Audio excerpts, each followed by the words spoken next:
Thanks, John. Now, there are days when the news editors all seem to agree what the big news is in the Sunday newspapers. Today ain't one of them. Lots and lots of different stories. There's the Sunday Times, a story about VIP sex cases, a fascinating story there saying that Amazon is riddled with fraudulent and fake reviewers. Very interesting, that. Sunday Telegraph, an interesting story there, basically about the effect of human rights law on British troops who are now being sued, it says, by suspected Taliban bomb makers and other insurgents captured on the battlefield, now turning to learned friends to get some money out of them.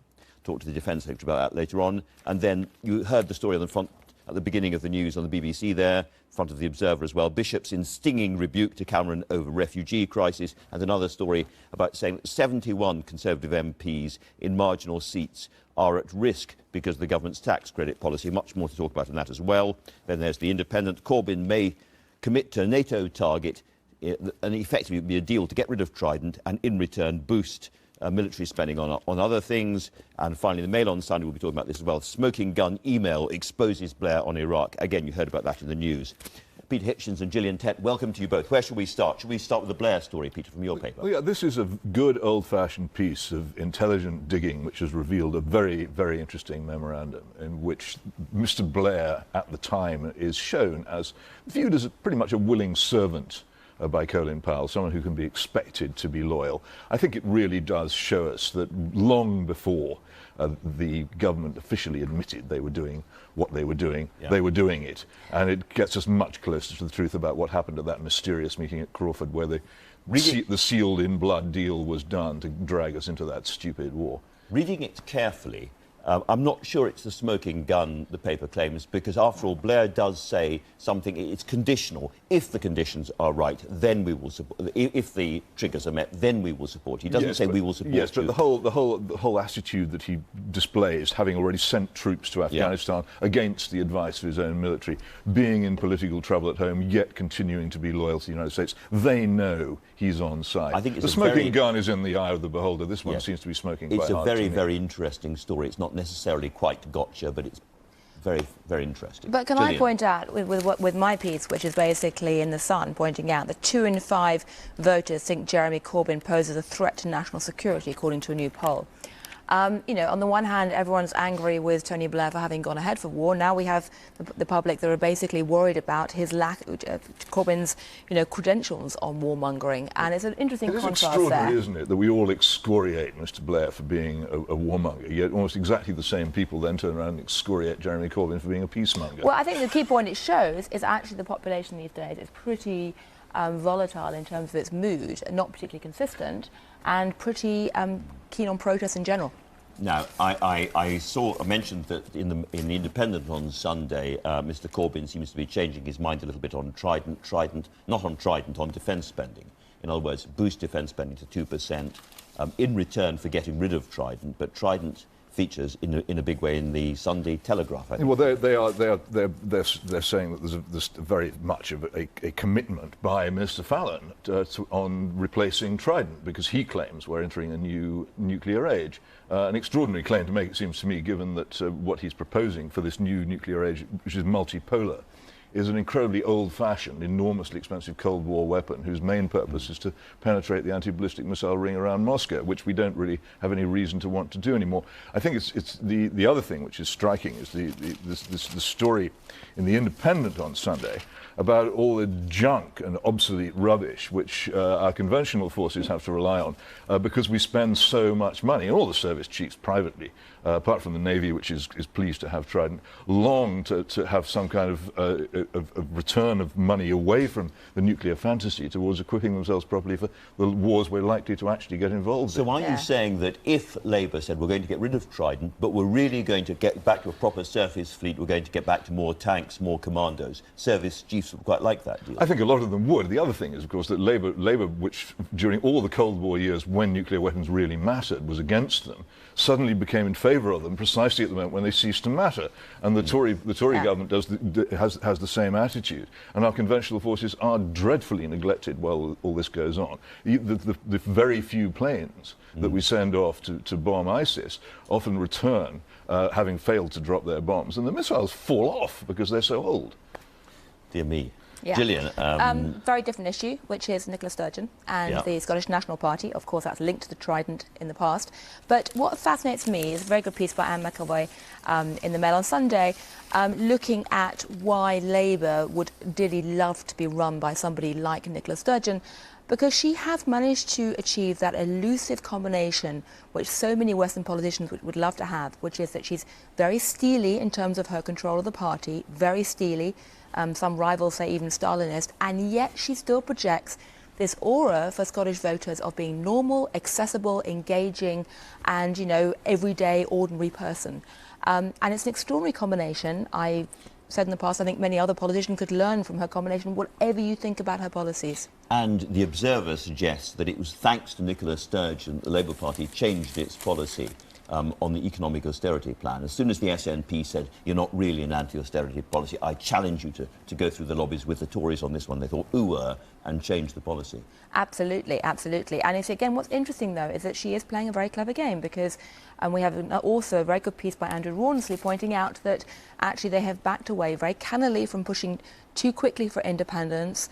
They're walking a very careful tightrope between not betraying their long-serving loyalists, but also making sure they have a sufficiently broad base in Scotland to keep the momentum going. Timing is all in these things, isn't it? If they push for it too soon, they could end up like the Quebec independence people, permanently failing to get what they want. But timing is also important in what Labour has done. Okay. But here's the issue. She's a protest politician who came to power on the back of a lot of protests, who's actually managed to turn that into a longer-standing platform.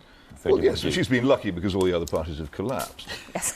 Peter, speaking of collapse and threats ahead, we're going to be talking to the Chinese ambassador soon. A lot about China in today's papers as well. Well, as there should be, and this is a hugely important visit which is coming. It'll be very interesting to see if there are protests against it and how we handle them. There was a lot of trouble over that the last time a Chinese head of state visited. But there is a very startling piece, and I think a very powerful one in The Observer by Steve Hilton, pointing out that we are here dealing with a very, very unpleasant country, effectively a police state which interferes in people's private lives, actually Not an unpleasant country, forcing them to have an unpleasant state, forcing women to have abortions. Amazing interference in people's private lives that we wouldn't contemplate here. And these things are not examined. We go on all the time about the wickedness of Vladimir Putin, but we seldom discuss the extreme nastiness of Chinese politics. And interesting divisions inside government as well, because Steve Hilton there, who is Cameron's great advisor, saying that, and on the other hand, George Osborne, the Chancellor, going to China and specifically not raising human rights issues. Well, of course, this is the problem that we face, also with Saudi Arabia. We need these countries because we are ourselves broke. We have to do deals with them. But I think there's a limit to that as to how much you then compromise yourself and how much you then...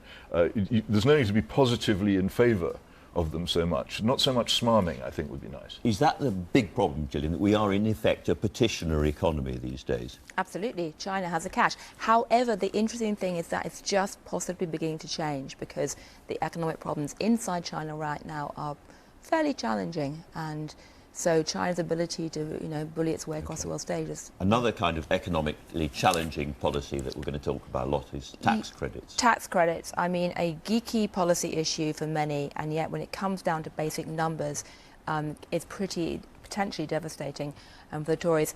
And very, very good piece in particular by Toby Helm in the Observer, essentially pointing out that you actually have a face in the form of Michelle Dorrell, who appeared on Question Time and very powerfully and emotionally argued why this policy change was going to hurt her. Though it turns out that she may not be affected because her income is so low.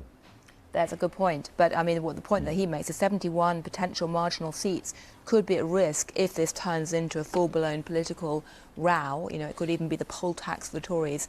And so I think that Osborne's going to have to do some very deft political footwork to get out of this. But it's timing again, isn't it? If they can get away with this now and go through all the pain now and achieve a substantial cut in spending on something which a lot of people agree is probably not a very sensible way to use taxpayers' money, then it'll be over long before the election and forgotten by This them, is sort of what if they can tough it out. This is what Ken Clarke was saying, going back to the Geoffrey Howe budgets. Get all the bad news in very, very early on. However bad it is, by the time the election comes, people will have forgotten about it. On the other hand, emotional scenes on Question Time get remembered a lot longer than Exactly. you might think. It could still be very dangerous for them. Yeah. Right. OK, let's turn to the Amazon story, Gillian. Yeah, Amazon, I have a totally vested interest in this right now because I just published a book, The Silo Effect. But as you know, as a former, as a current book author yourself, the publishing industry is peculiar in terms of how it works. And what's fascinating to me is the story says that Amazon's going to sue over 1,000 fake reviewers, so it's trying to clean up its act. But these days we place so much faith in peer reviews and in the internet and social media, and yet most of us have no understanding how it actually works. And it turns out a lot of the reviews on Amazon are fake. And I'm glad to hear that. I wonder now how they know, however. Well, it looks like they've done a good, investigation. I mean, it started off with the Sunday Times investigation, which was an undercover one. Basically, a ghostwritten e-book was published, and they got, they saw how fake. It's very tempting. I can exactly see why people think that people don't appreciate my book. I will write a review under a different name. I'm going to call myself Colonel Oatcake and say this is the best book I've ever read. I guess a lot of people do this. Absolutely. I haven't. No, I haven't either. Any reviews on the Silo Effect are real. But, I can get reviewed fantastically rudely in normal newspapers and magazines. I don't need to go to Amazon to get traduced. And they don't need to do it in honesty either. They seem to think it'll make them popular. And one of the reasons people traduced you in the past, Peter, is your long-standing support for grammar schools. That's called a segue. Indeed it is. And here we are. And here's this amazing thing that we now actually have the possibility.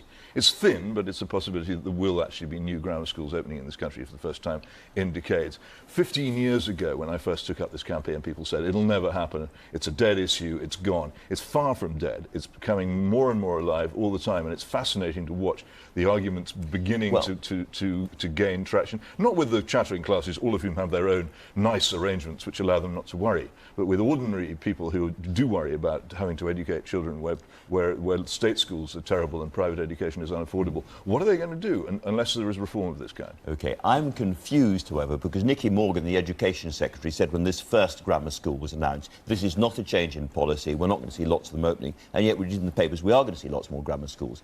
So we don't really know whether the government has changed its mind on this or not. Well, they may have to amend the 1998 Act in the end. They may have to, because the pressure, once new annexes, so-called, begin to appear, they may find they can't stop it there.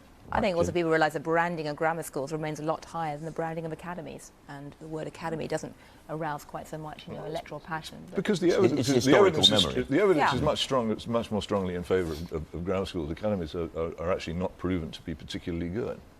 OK, let's move on to one other education-related story. A hilarious, very, very angry memo from the master of Gonville and Caius College, Cambridge, directed to his students who have been behaving abominably on the streets of that fair city. Quite right, too. It's almost biblical in its force, saying the kind of people who are doing this are going to turn out to be the wickedest people in the land. Well, the issue state really is that if you're not careful, you create people living in little social bubbles or ghettos, or what I call silos, who basically have this sense of entitlement or complete blindness to wider public perspective. We should say this is a bullying drinking culture where freshers are forced to drink lots of alcohol, then they throw up, and then they're forced to drink more and so forth. And what the master is saying is you people doing this, you bullies, will end up as the Volkswagen engineers. You will end up as and the reason is that if you are in a tiny little tribal group who's lost any sense of outside perspective or common sense, you see that, at the Oxbridge elite colleges when they basically do these hijinks, and then 20 years later they turn into bankers operating little kind of